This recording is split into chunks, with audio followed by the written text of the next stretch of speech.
అసలు ఏ వస్తువుల్ని, సేవల్ని జీఎస్టీ నుంచి మినహాయించే విధంగా లేదండి ప్రభుత్వాలు. అది రాష్ట్ర ప్రభుత్వాలు కావచ్చు, కేంద్ర ప్రభుత్వం కావచ్చు. రాష్ట్ర ప్రభుత్వాలు కూడా అభ్యంతరం చెప్పట్లేదు. పాప్కార్న్‌ని కూడా జీఎస్టీలోకి తీసుకొచ్చారండి.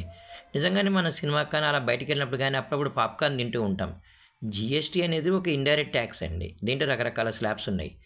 ఇప్పుడు నాన్ ప్యాక్డ్ పాప్కార్న్ అనేది ఉంటుంది చూడండి. బండి మీద పెట్టి అమ్ముతుంటారు. దాని మీద 5% జీఎస్టీ ఏశారు.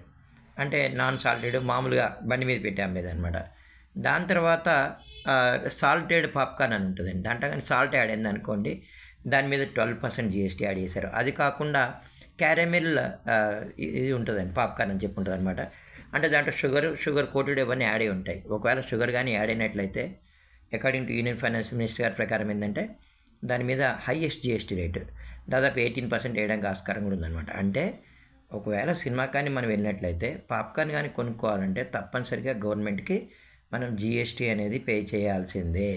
అంటే దాదాపు చిరుతిండి, ఇప్పుడు పాప్కార్న్ తింటే ఎవరికాడ నిండిపోద్దండి, కానీ జస్ట్ టైంపాస్గా మనం ఫీల్ అవుతూ ఉంటాం అనమాట. అలాంటి పాప్కార్న్ని కూడా నిన్న జరిగినటువంటి జీఎస్టీ కౌన్సిల్ మీటింగ్లోని దీంట్లో అన్ని రాష్ట్రాల ఆర్థిక మంత్రులు ఉన్నారండి. వాళ్ళు ఎవరు అభ్యంతరం చెప్పలేదు.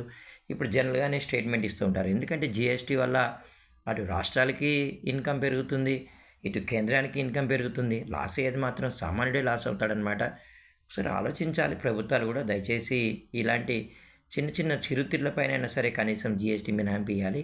ఎందుకంటే ఒక భయం అనేది పట్టుకుంటుంది. రాబోయే రోజుల్లో ఏ వస్తువుని జీఎస్టీలోకి తీసుకొస్తారో, జీఎస్టీలోకి తీసుకొస్తే అమాంతం రేట్లు అనేవి పెరిగిపోతాయి. సామాన్యుడికి ఏది అందుబాటులో లేకుండా కావడం అనేది కాస్త బాధగానే ఉంటుంది అన్నమాట.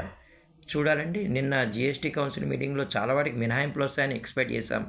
ఆ మినహాయింపులు కూడా లేవు. ఈవెన్ బీమా తీసుకుంటే కూడా దానిపైన కూడా జీఎస్టీ పే చేయాల్సిన అవసరమైనది ఉంది. జీఎస్టీ అనేది కేంద్ర రాష్ట్ర ప్రభుత్వాలకి రాబడి సంపాదించేటటువంటి ఒక మార్గం అన్నమాట.